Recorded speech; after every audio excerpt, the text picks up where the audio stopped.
ঐতিহাসিক গণভোটে হ্যাঁ এর পক্ষে রায় দিতে তারেক রহমানের আহ্বান, তিস্তা মহাপরিকল্পনা বাস্তবায়নের প্রতিশ্রুতি।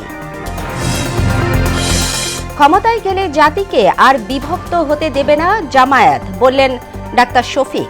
৩৬ দফা নির্বাচনী ইশতেহার ঘোষণায় এনসিপির।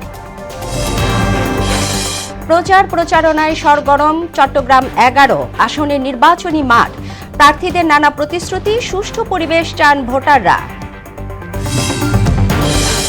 এবং অবৈধ ইট ভাটায় বিপর্যস্ত ঝালকাঠি জয়পুরহাট। প্রশাসনের চোখ ফাঁকি দিয়ে পোড়ানো হচ্ছে কাঠ, হুমকিতে কৃষি উৎপাদন।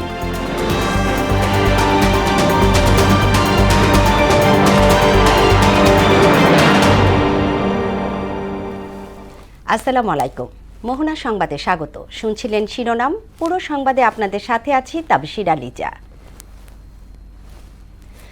ধানের শীষে ভোট দেওয়ার পাশাপাশি জুলাই সনদকে সম্মান জানিয়ে গণভোটে হা ভোট দেওয়ার আহ্বান জানিয়েছেন বিএনপি চেয়ারম্যান তারেক রহমান। শুক্রবার রাতে রংপুরে নির্বাচনী জনসভায় তিনি আরও বলেন, জুলাই শহীদদের ত্যাগের মূল্যায়ন তখনই হবে যখন জনগণের অর্থনৈতিক ও রাজনৈতিক অধিকার প্রতিষ্ঠা হবে। বিএনপি ক্ষমতায় গেলে তিস্তা মহাপরিকল্পনা বাস্তবায়ন করার প্রতিশ্রুতি দেন বিএনপি চেয়ারম্যান তারেক রহমান। এর আগে শহীদ আবু সাইদের কবর জিয়ারত করেন তারেক রহমান। ধানের শীষে যেমন সিলটা দিবেন 12 তারিখে, একই সাথে আপনাকে যে দ্বিতীয় ব্যালট পেপারটি দিবে হ্যাঁ এবং না, সেখানে হায়ের পক্ষে দয়া করে আপনারা রায় দিবেন। হাজারো মানুষ যারা নিজের জীবনকে উৎসর্গ করেছে, তাদের মানুষের ভোটের অধিকার, কথা বলার অধিকার, অর্থনৈতিক অধিকার প্রতিষ্ঠার মাধ্যমে যেমন তাদের এই জীবন উৎসর্গকে আমরা মূল্যায়ন করতে পারবো, একইভাবে তাদের জীবন উৎসর্গকে মূল্যায়ন করতে হলে আমরা যে জুলাই সনদে স্বাক্ষর করেছি, সেই জুলাই সনদকেও আমাদের সম্মান করতে হবে। এবং সেজন্যই আপনাদের সকলকে অনুরোধ করব যে ধানের শীষে যেমন সিলটা দিবেন 12 তারিখে, একই সাথে আপনাকে যে দ্বিতীয় ব্যালট পেপারটি দিবে হ্যাঁ এবং না, সেখানে হায়ের পক্ষে দয়া করে আপনারা রায় দিবেন। দীর্ঘ বছর পর টাঙ্গাইল ও সিরাজগঞ্জ সফরে যাচ্ছেন বিএনপি চেয়ারম্যান তারেক রহমান। তার এই সফর ঘিরে দুই জেলাতেই নেতাকর্মীদের মধ্যে দেখা দিয়েছে ব্যাপক উৎসাহ উদ্দীপনা। দুপুরে উত্তরবঙ্গ থেকে ঢাকায় ফেরার পথে সিরাজগঞ্জ সদর উপজেলার পাইকপাড়া এলাকায় বিসিক শিল্প পার্ক মাঠে আয়োজিত নির্বাচনী জনসভায় যোগ দেবেন তারেক রহমান। এ উপলক্ষে জনসভাস্থল প্রস্তুত করা হয়েছে। জামায়াত ক্ষমতায় গেলে দেশের নারীরা অবহেলিত হয়ে পড়বে বলে মন্তব্য করেছেন বিএনপির সিনিয়র যুগ্ম মহাসচিব রুহুল কবির রিজভী। শুক্রবার গুলশানের সংবাদ সম্মেলনে এ কথা বলেন তিনি। তার দল নারীর ক্ষমতায়নে বিশ্বাস করে উল্লেখ করে রিজভী বলেন, ইসলামের দোহাই দিয়ে জামায়াত নারীকে হেয় করার চেষ্টা করছে। এ সময় অনলাইন অফলাইনে জামায়াত শিবিরের আক্রমণের নানা কথা জানান ভুক্তভোগীরা। তানজিদ ভুঁইয়ার প্রতিবেদন। রাজধানীর গুলশানে বিএনপির চেয়ারম্যানের রাজনৈতিক কার্যালয়ে ভুক্তভোগী নারী কর্মীদের নিয়ে সংবাদ সম্মেলন করেন বিএনপির সিনিয়র যুগ্ম মহাসচিব রুহুল কবির রিজভী। এ সময় ভুক্তভোগী নারী নীলুফার অভিযোগ করে বলেন, বিএনপির পক্ষে নির্বাচনী প্রচারণা চালানোর জন্য নানাভাবে ভয়ভীতি দেখানো হচ্ছে। তাদের ক্ষমতায় গেলে বাংলার মা বোনদের বাড়ানোর কোনো নিরাপত্তা পাবে না। সামাজিক যোগাযোগ মাধ্যমে নানা সময় নানাভাবে বুলিংয়ের শিকার হতে হচ্ছে বলে জানান জগন্নাথ বিশ্ববিদ্যালয়ের শিক্ষার্থী খাদিজাতুল কুবরা। নারীদের অধিকার আদায় এবং সুরক্ষা ছাড়া জাতি এগিয়ে যেতে পারে না বলে মন্তব্য করেন জাহাঙ্গীরনগর বিশ্ববিদ্যালয়ের অধ্যাপক নাহরিন ইসলাম খান। তারা নারীকে ব্যবহার করে তাদের ভোট চাওয়ার জন্য, জান্নাতের টিকিট বিক্রি করার জন্য, কিন্তু তারা নারীকে কখনোই এমন একটা জায়গায় আনবে না যেখানে নারী ফ্যামিলি কার্ডের অধিকারী হতে পারে। তাদের প্রধান টার্গেট হচ্ছে বিরোধী দলের ওই সকল নারী যারা অধিকার নিয়ে কথা বলে, যারা সকলের জন্য ভয়েস রেইজ করতে চায়। তাদেরকে তারা চরিত্রহীন, অযোগ্য এবং ইসলাম বিরোধী ট্যাগ দেয়। এ সময় বিএনপির সিনিয়র যুগ্ম মহাসচিব রুহুল কবির রিজভী অভিযোগ করে বলেন, একটি রাজনৈতিক দলের বট বাহিনী দেশের নারীদের নানা মাধ্যমে হেনস্থা করছে। জামায়াত আমিরের নারীর ক্ষমতায়ন নিয়ে একটি আন্তর্জাতিক গণমাধ্যমে বক্তব্যের কড়া সমালোচনা করেন তিনি। জামাতের কোন নারী সেই সংগঠনের প্রধান হতে পারবেন না, এটা অবশ্য আমির খুব সুস্পষ্টভাবে বলেছেন। অথচ বাংলাদেশের একটি রাজনৈতিক দল, বাংলাদেশ জাতীয়তাবাদী দল বিএনপি, প্রধান ছিলেন একজন নারী, 44 বছর। ধর্মকে ব্যবহার করে উদ্দেশ্যপ্রণোদিতভাবে আক্রমণ করা হচ্ছে ভিন্ন মতাদর্শীদের বিরুদ্ধে। এ সময় তিনি ধর্মকে ব্যবহার করে জনগণের মাঝে বিভ্রান্তি না ছড়াতেও আহ্বান জানান। আপনারা নারীদের নিয়ে, নারীদের সম্পর্কে, তাদেরকে দিয়ে আপনারা ভোট চাওয়াচ্ছেন এবং তাদের কাছ থেকে ভোট চাচ্ছেন। কোনোভাবেই আপনাদের হাতে যদি ক্ষমতা আসে, এদেশে সবচাইতে বেশি বিপন্ন হবে নারীরা। গণতন্ত্র মনা মানুষরা অভিযোগ করে যে এরা নারী বিদ্বেষী। একটি গুপ্ত দলের সুপ্ত কাজকর্মে দেশের মানুষ পাত্তা দেবে না বলেও আশা প্রকাশ করেন রুহুল কবির রিজভী। সব একসাথে দাঁড়িয়ে এই দেশকে আমরা সভ্যতার আলোকবর্তিকা হিসেবে গড়ে তুলব। তানজিদ ভুইয়া, মোহনা সংবাদ, ঢাকা। ভোট নিয়ে কেউ অন্য চিন্তা করলে সিংহের থাবা সামাল দিতে পারবে না বলে হুঁশিয়ারি দিয়েছেন জামায়াত আমির ডাক্তার শফিকুর রহমান। কুমিল্লায় জামায়াতের নির্বাচনী সমাবেশে কথা বলেন তিনি।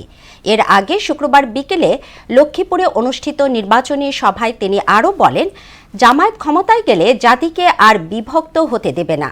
সভায় তিনি আরও উল্লেখ করেন, জনগণের কেনা অস্ত্র দিয়ে জনগণের উপর গুলি চালানো হয়েছে। এই রাজনীতি আর ফিরিয়ে না আনার আহ্বান জানান তিনি। সবাই মিলেই আমরা এক আল্লাহর উপর ঈমান এনেছি, এখান থেকে কেউ আমাদেরকে টলাতে পারবে না। আমাদের দাওয়াত স্পষ্ট, আমরা আল্লাহর গোলামি ছাড়া আর কারো গোলামি মানি না, মানব না। কোনো আধিপত্যবাদ মানব না, কারো চোখ রাঙ্গানি মানব না। বিদেশে বন্ধু থাকবে কিন্তু প্রভু মেনে নেব না। ত্রয়োদশ জাতীয় সংসদ নির্বাচনে ৩৬ দফার ইশতেহার ঘোষণা করেছে এনসিপি। শুক্রবার বিকেলে রাজধানীর একটি হোটেলে ইশতেহার ঘোষণা করে দলের আহ্বায়ক নাহিদ ইসলাম বলেন, 11 দলীয় ঐক্যে দলের লক্ষ্য সংস্কার বাস্তবায়ন করা, আর ঐক্য সরকার গঠন করলে ইশতেহার বাস্তবায়নে ভূমিকা রাখবে বলে জানান দলটির নির্বাচন পরিচালনা কমিটির প্রধান আসিফ মাহমুদ। বাকিটা জানাচ্ছেন রাজীব আহমেদ। আসন্ন জাতীয় সংসদ নির্বাচন উপলক্ষে রাজধানীর একটি হোটেলে ইশতেহার ঘোষণা করে জাতীয় নাগরিক পার্টি। নতুন চোখে বাংলাদেশ প্রতিপাদ্যে ইশতেহারকে তারুণ্য মর্যাদার বলে উল্লেখ করে এনসিপি। নাগরিক অধিকার, নিরাপত্তা ও ন্যায় বিচার প্রতিষ্ঠাকে গুরুত্ব দিয়ে ৩৬ দফার নির্বাচনী ইশতেহার ঘোষণা করে জাতীয় নাগরিক পার্টির আহ্বায়ক নাহিদ ইসলাম। স্বাধীন কমিশনের মাধ্যমে আমরা জুলাই সনদটা বাস্তবায়ন করব, এটা আমাদের ফার্স্ট কমিটমেন্ট এবং এই নির্বাচনে এই সময় কিন্তু এটা গুরুত্বপূর্ণ একটা এজেন্ডা।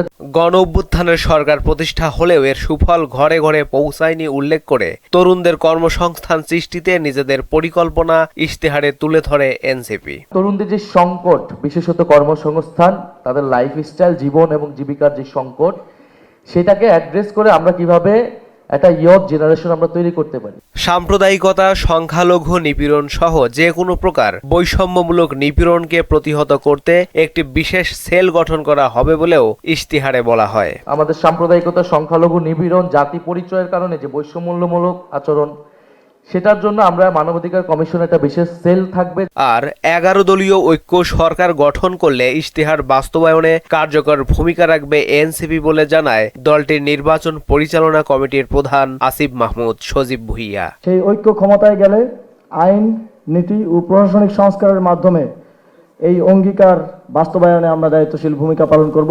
রাজীব আহমেদ, মোহনা সংবাদ, ঢাকা। ভোটের খবর।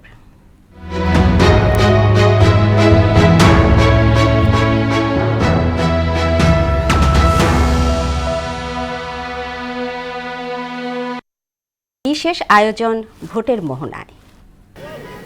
ত্রয়োদশ জাতীয় সংসদ নির্বাচনের হাওয়া বইছে চারিদিকে। বাংলাদেশের যেখানেই যাচ্ছি আমরা সেখানে এই হাওয়ার উত্তাপ টের পাচ্ছি।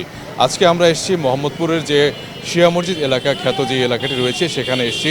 আমার পেছনে রয়েছে জাপান গার্ডেন সিটি, তার আমার সামনে রয়েছে শিয়া মসজিদ, যে মসজিদটি রয়েছে সেটি রয়েছে আমার সামনে। এই আপনারা জানেন যে 5ই আগস্টের পর এই এলাকাটি বেশ অপরাধপ্রবণ হয়ে উঠেছিল। এখানকার মানুষ আইনশৃঙ্খলা অবনতির জন্য বেশ শঙ্কায় ছিল। তো এই সমস্ত পরিস্থিতি নিয়ে আমরা এখানকার যেই স্থানীয় বাসিন্দা রয়েছে এই এলাকায় যারা থাকেন আমরা তাদের সাথে কথা বলবো, শুনবো তাদের অভাব অভিযোগের কথা।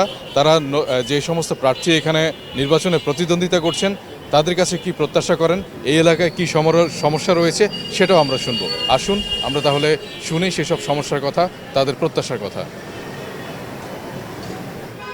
আমাদের এই সমাজ এখন সন্ত্রাস, মাদক, ছিনতাই, এই মোহাম্মদপুর একটা আতঙ্কিত এলাকা হয়ে গেছে। মোহাম্মদপুর এলাকাতে একটু চাঁদাবাজটা একটু বেশি, রাত্রে নিরাপত্তাহীনতায় অনেকেই ভুগে, অনেকে একা বের হইতে ভয় পায়। ফুটপাতে প্রচুর আনঅথরাইজড দোকান বসে আছে। ফুটপাতটা যদি একটু মুক্ত করা যেত তাহলে পথচারীরা নির্বিঘ্নে হাঁটতে পারতো। ছিনতাইকারী এটা একটু বেশি উৎপাত থাকে, চোর ডাকাতি একটা প্রবলেম। তো এই সিকিউরিটি জনিত সমস্যাটা সলভ হওয়াটা খুব জরুরি আসলে। ফুটপাতগুলি দখল, ফুটপাতগুলি সবসময় এগুলি কোনোভাবেই সরানো সম্ভব না, যার জন্য রাস্তাঘাটগুলো আপনি জ্যাম হয়ে যাবে। চাঁদাবাজ, ছিনতাইকারী প্রচণ্ড সমস্যা। আমাদের নাগরিক দায়িত্ব কোনটা, রাষ্ট্রীয় দায়িত্ব কোনটা, এটাই কিন্তু আমাদের এখন অনেকে বুঝি না। নাগরিক দায়িত্ব যদি পার্টিসিপেশন না হয়, রাষ্ট্রীয়ভাবে যে কোনো কিছুই ইন্টিগ্রেশন করা হোক না কেন, নতুন সিস্টেম চালু করা না, সেটা টিকে রাখা সম্ভব না। দর্শক, এতক্ষণ আমরা মোহাম্মদপুর শিয়া মসজিদ এলাকায় মানুষের বিভিন্ন সমস্যার কথা শুনছিলাম, এবার শুনবো তাদের প্রত্যাশার কথা।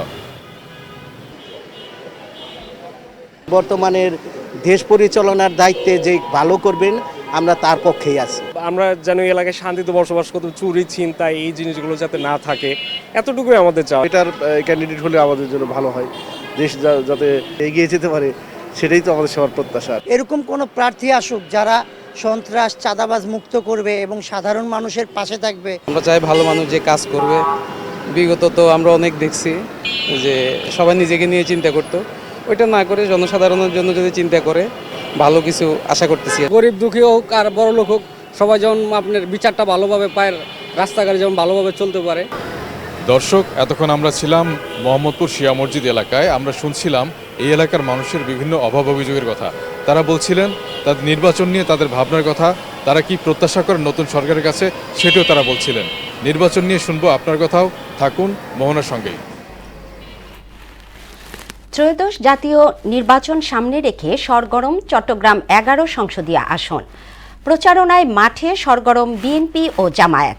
নিজ ও দলের পক্ষে ভোট টানতে নানা প্রতিশ্রুতি নিয়ে প্রার্থীরা ছুটছেন ভোটারদের দ্বারে দ্বারে। তবে প্রার্থীদের প্রতিশ্রুতির আগে সাধারণ ভোটাররা বলছেন সুষ্ঠু ও নিরপেক্ষ ভোটের কথা। রিয়াজউদ্দিনের তথ্যচিত্রের ডেস্ক রিপোর্ট। চট্টগ্রাম 11 আসনে নির্বাচনের দিন যতই ঘনিয়ে আসছে ততই বাড়ছে প্রচারণার ব্যস্ততা। তবে দেয়ালের পোস্টার কিংবা মিছিলের চেয়ে মানুষের মুখে এখন একটাই প্রশ্ন, ভোটটা কি দিতে পারবে শান্তিতে? বিগত আমরা ভোট দিতে পারিনি, এখন যেহেতু সুস্থ নির্বাচন হবে, যাব কেন্দ্রে যাব, ভোট দেব। তিনি হইলে আর ভোট দিও, আল্লাহ তুই হইলে ভোট করতুন দিলাম। যোগ্য এবং সৎ প্রার্থীকে যারা দেশের জন্য এবং ইসলামের জন্য কাজ করবে। এলাকার উন্নয়ন হবে, আমাদের এই 11 নম্বর আসনের কাজ হবে, যার উপকার হবে তেও নির্বাচিত হোক, আমরা এটাই চাই। মারামারি হানা হিসাবাদ যাতে না হয়, সুষ্ঠুভাবে ভোটটা হয়, এই প্রত্যাশা আমরা দেশের উন্নয়ন যেটুকু করার প্রয়োজন একটু যদি করে আবার সে আসতে পারবে, না করলে হাসিনা মতন অবস্থা হবে। ভোটারদের এই প্রত্যাশা নিয়েই মাঠে নেমেছেন প্রার্থীরা। চলছে গণসংযোগ, উঠান বৈঠক আর প্রতিশ্রুতির প্রচার। ধানের শীষ প্রতীকের প্রার্থী আমির খসরু মাহমুদ চৌধুরী 27 নম্বর দক্ষিণ আগ্রাবাদের বড়পোল থেকে শুরু করে নিয়মিত গণসংযোগ করছেন বিভিন্ন এলাকায়। এবার জনগণের সমর্থন ধানের শীষের পক্ষেই হবে বলে মন্তব্য করেন তিনি। প্রতিটি জায়গায় জনগণের যে উচ্ছ্বাস, যে ভালোবাসা বিএনপির প্রতি, ধানের শীষের প্রতি, তার প্রতিফলন তো প্রতিনিয়ত ঘটছে। এখন বাকিরা তাদেরও চেষ্টা করা উচিত জনগণের আস্থা গ্রহণ করা। অন্যদিকে দাড়িপাল্লা প্রতীকের প্রার্থী শফিউল আলমও নানা প্রতিশ্রুতি নিয়ে যাচ্ছেন ভোটারদের কাছে। প্রচারণার অংশ হিসেবে 11 আসনের বিভিন্ন এলাকায় করছেন গণসংযোগ। তার মতে এই নির্বাচন গণতন্ত্র পুনরুদ্ধারের সুযোগ। জনগণ একটা সিদ্ধান্ত নিয়েছে, সেই সিদ্ধান্তটা হচ্ছে পরিবর্তনের পক্ষে, মানুষের পেছনে ফিরে যেতে চায় না। আমার চট্টগ্রাম 11 সংসদীয় আসনের মানুষ অনেকটা একেবারে চূড়ান্ত সিদ্ধান্ত নিয়ে গেছে বলে আমি এটা আমার কাছে প্রতীয়মান। প্রচার প্রচারণা চলছে, প্রতীক নিয়ে লড়াইও চলছে, তবে শেষ কথা বলবেন ভোটাররাই। 12 ফেব্রুয়ারি ব্যালটেই ঠিক হবে চট্টগ্রাম 11 আসনের আগামী দিনের নেতৃত্ব। আফরিন পপি, মোহনা সংবাদ।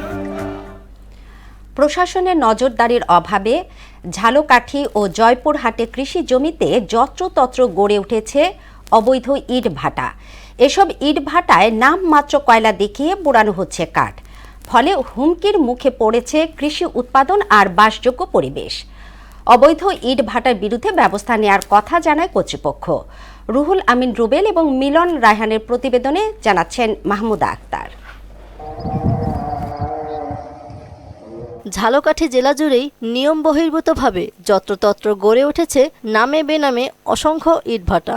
নিয়ম অনুযায়ী লোকালয়ের 3 কিলোমিটারের মধ্যে কৃষিজমি, শিক্ষা প্রতিষ্ঠান, হাটবাজার এবং বসতবাড়ির আশেপাশে ইটভাটার নির্মাণ নিষিদ্ধ থাকলেও বাস্তবে এসব নিয়ম মানা হচ্ছে না।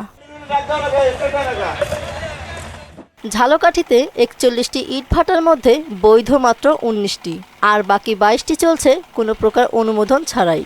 জ্বালানি হিসেবে কয়লা ব্যবহারের নিয়ম থাকলেও ব্যবহার করা হচ্ছে কাঠ। কৃষকদের অভিযোগ, ধোয়ার কারণে ফসলের উৎপাদন কমে যাচ্ছে, পাশাপাশি ফসলি জমিতে গভীর করে মাটি কাটায় জমির স্বাভাবিক উর্বরতা নষ্ট হচ্ছে। আমাদের ইট ভাটায় আমাদের অনেক ক্ষতি, আমার জমি জমা কাটিয়া এরা ইট কাটে। 60টা গ্রামের লোক জনসাধারণ এই ফসল নির্ভরশীল। 40 থেকে 50 ফুট তারা ডিপ করে তারপর মাটি কেটে নিয়ে যায়। পাশের জমিটা বৈশাখ মাসে আপনার নতুন পানি আসার সাথে সাথে ওইটা ফাটল ধরে আস্তে ভাঙে পড়িয়ে যায়। অবৈধ ইটভাটায় অভিযান পরিচালনার কথা জানান পরিবেশ অধিদপ্তরের সহকারী পরিচালক। যে সকল অবৈধ ইটভাটার বিরুদ্ধে অভিযান করেছি, বন্ধ করেছি, আমাদের কাছে যদি আবার নিউজ আসে যে ইটভাটাগুলো আবার চলছে, আমরাও ইটভাটাগুলো আবার অভিযান করব। এদিকে জয়পুরহাটেও প্রশাসনকে বৃদ্ধাঙ্গুলি দেখিয়ে সরকারি নিয়ম নীতির তোয়াক্কা না করে চলছে অবৈধ 47টি ইটভাটা। এতে একদিকে ভাটার নির্গত ধোঁয়ায় বিষিয়ে উঠেছে জনজীবন, অন্যদিকে ক্ষতির মুখে পড়েছে ফসলি জমি, গাছপালা, ফলমূল ও পরিবেশ। আইনকে তোয়াক্কা না করে এসব ভাটা চলায় ক্ষুব্ধ স্থানীয়রা। প্রশাসনের দৃশ্যমান পদক্ষেপ নেওয়ার দাবি তাদের। আমি আসে দেখে তো আমার মাথা নষ্ট হয়ে, এখানে এইরকম করে ফসল মারা আমার গাড়ি পার হয়ে গেছে। বাইরে ধুলাবালিগুলো আছে, এগুলো আমাদের চোখে, মুখে, নাকে, এগুলো মানে নিঃশ্বাস নিতে অন্যরকম একটা ভাব আসে। কালো ধোঁয়ার কারণে মানুষের অনেক সমস্যা দেখা দেয়, এটা যেন বন্ধ হয়ে যায়। অবৈধ ইটভাটার বিরুদ্ধে ব্যবস্থা নেওয়ার কথা জানায় পরিবেশ অধিদপ্তর ও জেলা প্রশাসক। 27টি ইটভাটা অবৈধ, এদের বিরুদ্ধে আমরা জেলা প্রশাসনের সহায়তায় মোবাইল কোর্টের মাধ্যমে উচ্ছেদ অভিযান পরিচালনা করব। জয়পুরহাটে এই ধরনের প্রবণতা বৃদ্ধি পেয়েছে। সহকারী কমিশনের ভূমিকে ইতিমধ্যে নির্দেশনা দেওয়া হয়েছে এই ধরনের অপরাধের বিরুদ্ধে অভিযান পরিচালনা করার জন্য। কৃষি জমি ও পরিবেশ রক্ষায় অবৈধ ইট ভাটা বন্ধে কার্যকরী ভূমিকা পালন করবে সংশ্লিষ্ট মহল, এমন প্রত্যাশা সবার। মাহমুদ আক্তার, মোহনা সংবাদ। আজ পর্দা নামছে মাসব্যাপী চলা ঢাকা আন্তর্জাতিক বাণিজ্য মেলার। শেষ মুহূর্তে মেলায় চলছে কেনাকাটার ধুম। শুক্রবার সকাল থেকেই দর্শনার্থীদের ঢল নামে মেলা প্রাঙ্গণে। ক্রেতাদের মধ্যেও মেলার শেষ দিকের উচ্ছ্বাস ছিল চোখে পড়ার মতো।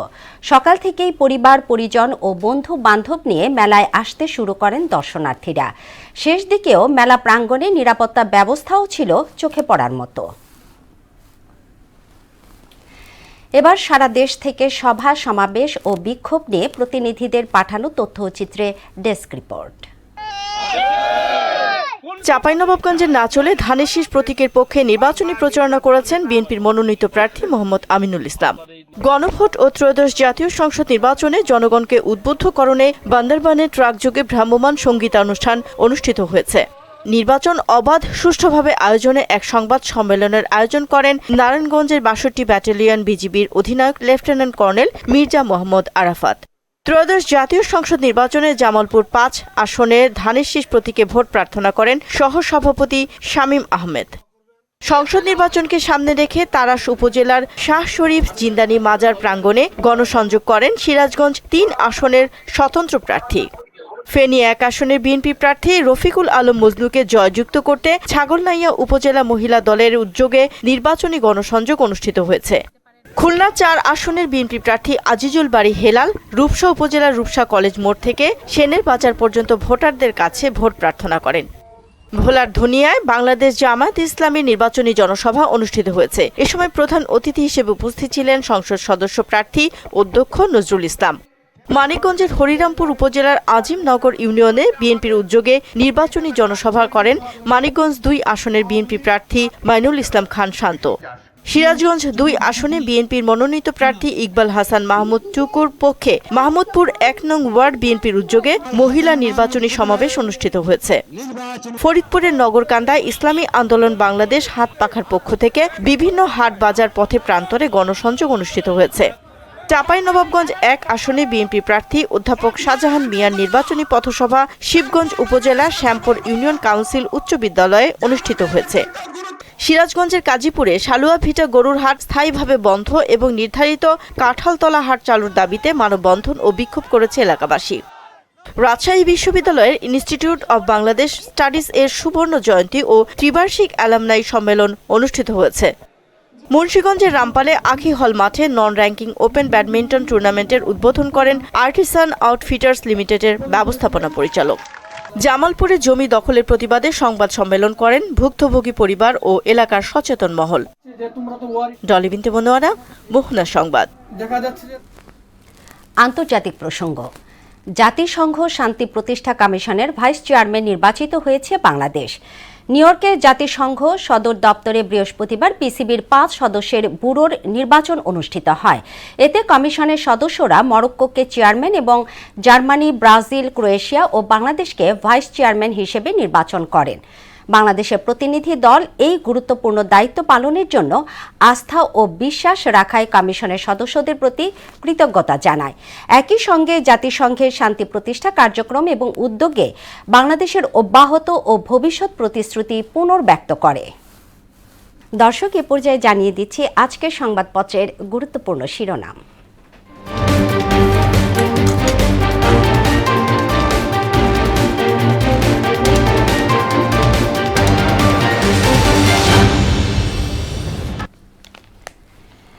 প্রথম আলো শিরোনাম করেছে, জুলাই সনদকে সম্মান করে হ্যাঁ ভোট দিন।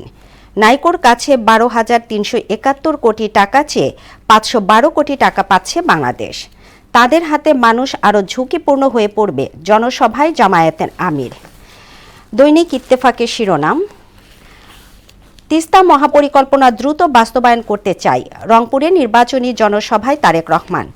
আগামী 13 তারিখ থেকে নতুন বাংলাদেশ দেখবেন, নোয়াখালীতে জামায়াত আমির। এনসিটি টার্মিনাল হস্তান্তর নিয়ে শ্রমিক, কর্মচারী ও বন্দর কর্তৃপক্ষ মুখোমুখি। এরপরে আছে সমকাল, প্রতিরক্ষা ক্রয়ে বিশেষ মনোযোগ। গণভবনের পাশেই হবে প্রধানমন্ত্রীর বাসভবন। ভোটের আগেই এনসিটি চুক্তি করতে তড়িঘড়ি। বাংলাদেশ প্রতিদিনের শিরোনাম, ভোটের হার বাড়ানোর চ্যালেঞ্জ। সর্বোচ্চ উপস্থিতি নিশ্চিতে জোর প্রচার চালাচ্ছে অন্তর্বর্তী সরকার। দুদক সংস্কারের বিপক্ষে ছিলেন 7 উপদেষ্টা।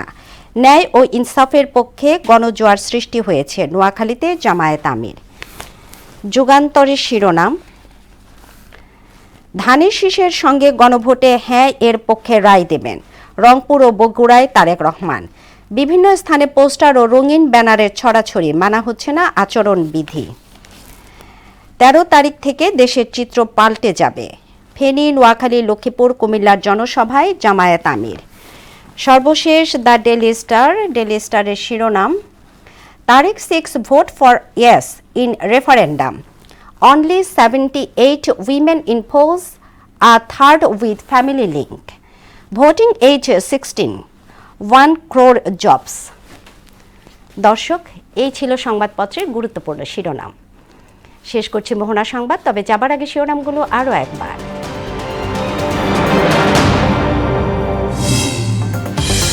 ধানের শীষের পাশাপাশি গণভোটে হ্যাঁ এর পক্ষে রায় দিতে তারেক রহমানের আহ্বান, তিস্তা মহাপরিকল্পনা বাস্তবায়নের প্রতিশ্রুতি। ক্ষমতায় গেলে জাতিকে আর বিভক্ত হতে দেবে না জামায়াত, বললেন ডাক্তার শফিক। 36 দফার নির্বাচনী ইশতেহার ঘোষণা এনসিপির। প্রচারণায় সরগরম চট্টগ্রাম 11 আসনের নির্বাচনী মাঠ। প্রার্থীদের নানা প্রতিশ্রুতি, সুষ্ঠু পরিবেশ চান ভোটাররা। এবং অবৈধ ইট ভাটায় বিপর্যস্ত ঝালকাঠি জয়পুরহাট, প্রশাসনের চোখ ফাঁকি দিয়ে পোড়ানো হচ্ছে কাঠ, হুমকিতে কৃষি উৎপাদন।